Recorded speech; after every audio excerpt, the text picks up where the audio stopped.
नमस्कार। जैसा कि आपको विदित है कि आज की पीसी पिछले कल सोलोनी के नजदीक गोलीकांड के सिलसिले में है। पिछले कल दिनांक 20/11/25 को 1-1:30 बजे के बीच में पुलिस को सूचना मिली कि सोलोनी यूनिवर्सिटी के नजदीक एक गोलीकांड हो गया है। इस सूचना पर पुलिस ने तुरंत कार्रवाई करते हुए अपनी टीमें मौका पर भेजी। इसी बीच सूचना मिली कि फायरिंग करने वाली टीम में एक गाड़ी जिसका नंबर HR60E 3333 है वो ओछघाट की तरफ भाग गई है और फायरिंग करने वाला जो लड़का है वो डगसाई की तरफ भाग गया है। पुलिस ने तुरंत कार्रवाई करते हुए जो टीम हमारी सोलोनी की तरफ जा रही है उन्हें ये गाड़ी दिख गई। उन्होंने अपनी गाड़ी को तुरंत इनके पीछे लगाया तथा इस गाड़ी को पुलिस स्टेशन सोलन सदर के नजदीक रोक लिया और इसमें 6 व्यक्ति थे, इनको पुलिस स्टेशन ले गई। साथ ही दूसरी टीम हमारी सोलोनी गई हुई थी। उन्हें सूचना मिली कि जो फायरिंग करने वाले लड़के हैं वो डगसाई की तरफ भाग गए। तो इस इतला पे हमने डगसाई की तरफ पुलिस की नाकाबंदी की तथा पुलिस ने उन लड़कों को डगसाई के नजदीक पकड़ लिया। इस घटना की जब बारीकी से जांच की गई तो पता चला कि एक लड़का जो यूनिवर्सिटी में पढ़ता था जिसका नाम आदित्य है, उसका 19 तारीख को कुछ लड़कों ने उसके क्वार्टर में आके लड़ाई झगड़ा किया था, जिस पर उसने अपने पेरेंट्स को फोन किया तथा उसके पेरेंट्स जो है सोलोनी आए थे। उन्होंने यूनिवर्सिटी प्रशासन से इस बारे में शिकायत की थी तथा यूनिवर्सिटी प्रशासन ने उन्हें 2 बजे का टाइम दिया था ताकि इस बारे में बातचीत की जा सके। इस दौरान जब वो लड़का जिसका नाम आदित्य और उसके पेरेंट्स होटल की तरफ आ रहे थे सोलोनी में, तो वहाँ उसको एक लड़का दिखाई दिया। उसने अपने पेरेंट्स से कहा कि हो सकता है कि इस लड़के को उन लड़कों की जानकारी हो जो शाम को इसके साथ बहसबाजी कर रहे थे। इसके पेरेंट जिसका नाम राज शाह है, तो उसने उस लड़के से पूछा कि आप क्यों इस बारे में इनके साथ लड़ाई झगड़ा कर रहे थे। तो इस बीच गहमा गहमी हुई तो एक लड़का धर्मा जो उसी यूनिवर्सिटी का छात्र है वो भी वहां आया और जो उस बेटे का फादर था राजवल्ली शाह, क्योंकि वो एक व्यवसायी था तो उसके पास एक लाइसेंसी पिस्टल व एक राइफल थी, तो उसका जो लाइसेंसी पिस्टल था उसने अपनी बेल्ट के साथ लगाया हुआ था। तो जो लड़का धर्मा आया उसने उसका वो पिस्टल छीना और वहां हवाई फायर किया और वहां से भाग गया। पुलिस ने उसको नैब कर लिया तथा पुलिस उसके विरुद्ध कार्रवाई कर रही है तथा उसको तुरंत अरेस्ट करके आज उसको कोर्ट में पेश किया जा रहा है तथा उसका फर्दर रिमांड लिया जा रहा है। इसके साथ ही पिछली रात एक ग्लोक के पास सूचना मिली कि एक नेपाली मूल की महिला की हत्या हो गई है। इस सूचना पर पुलिस टीम मौका पे गई तथा मौका की छानबीन की तथा छानबीन के दौरान पाया गया कि वहां पर उक्त महिला जो नेपाली मूल की है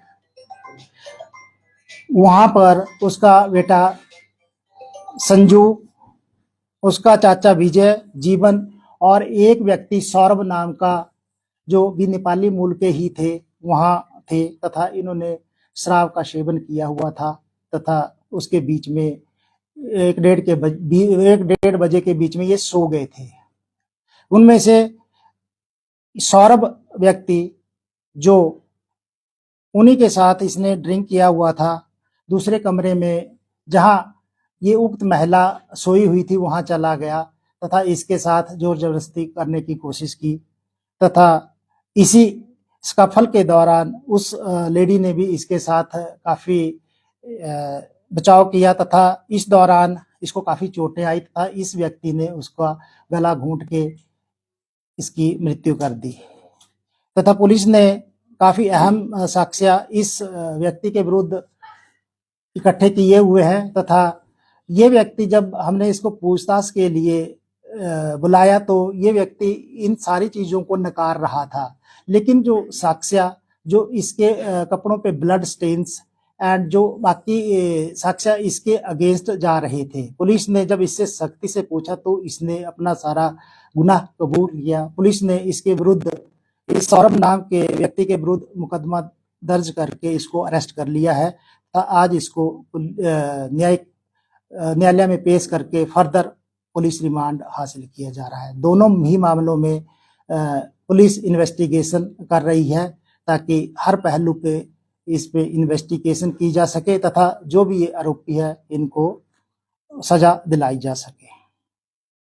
तो जो शूट यूनिवर्सिटी वाला है उसका एक और नया वीडियो आया, उसमें राइफल भी दिख रही है एक युवक के पास, तो इसमें और डंडे भी नजर आ रहे हैं। तो नहीं, जैसा कि मैंने आपको बताया कि जो राजवल्ली शाह है वो एक व्यवसायी है, तो ये बता रहा था कि इसको पहले भी कई बार अटैक हुए हैं, तो ये वेपन जो है इसके लाइसेंसी वेपन है, वो गाड़ी में रखता था।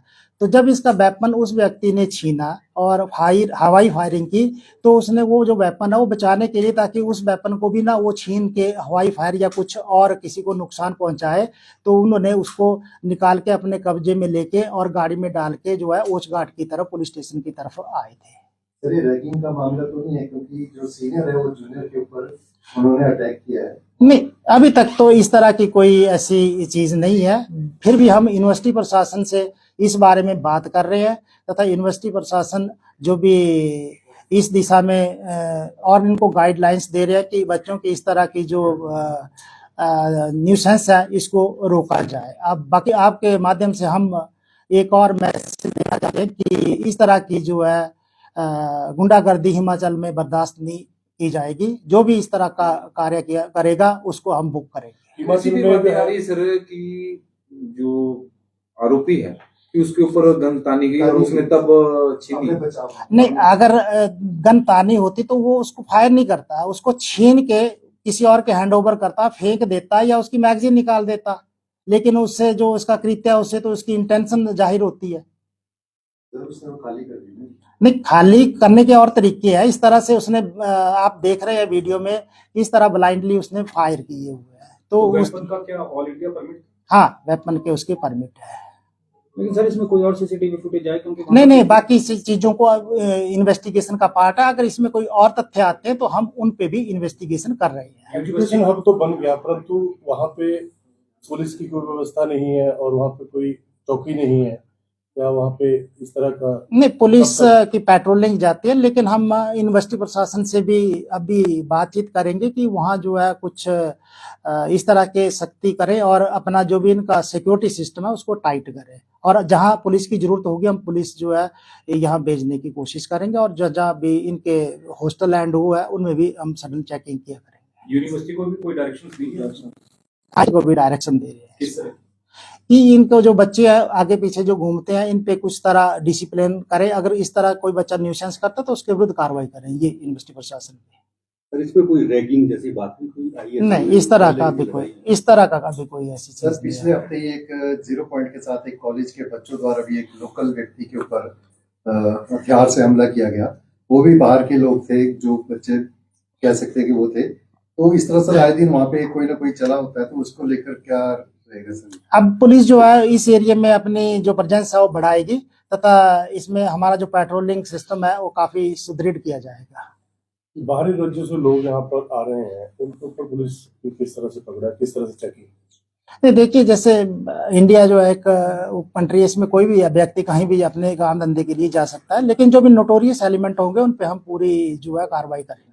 तो जो नेपाली हैं, नेपालियों की जो एक्टिविटी है वो क्रिमिनल एक्टिविटी है वो बढ़ रही है, तो क्या नेपालियों का कोई रिकॉर्ड है पुलिस के पास कि कितने नेपाली यहाँ रहते हैं या उनकी कोई नहीं है, जो भी पुराने नेपालीज है वो उनका रिकॉर्ड होता है हमारे पास, उनको हम बीच बीच में वेरीफाई भी करते रहते हैं। और जो जो जिन के पास ये काम करते हैं हम उनसे भी रिक्वेस्ट करते हैं कि वो भी इनका जो है पंजीकरण करवाते रहें और इन पे जो है खुद नजर रखें। अगर कोई इनकी सस्पिशियस एक्टिविटी लगती है तो पुलिस को इसकी सूचना तुरंत दें। और फिक्र हमेशा मेरे साथ रहता है। भूषण ज्वेलर्स, अनमोल रिश्तों के लिए।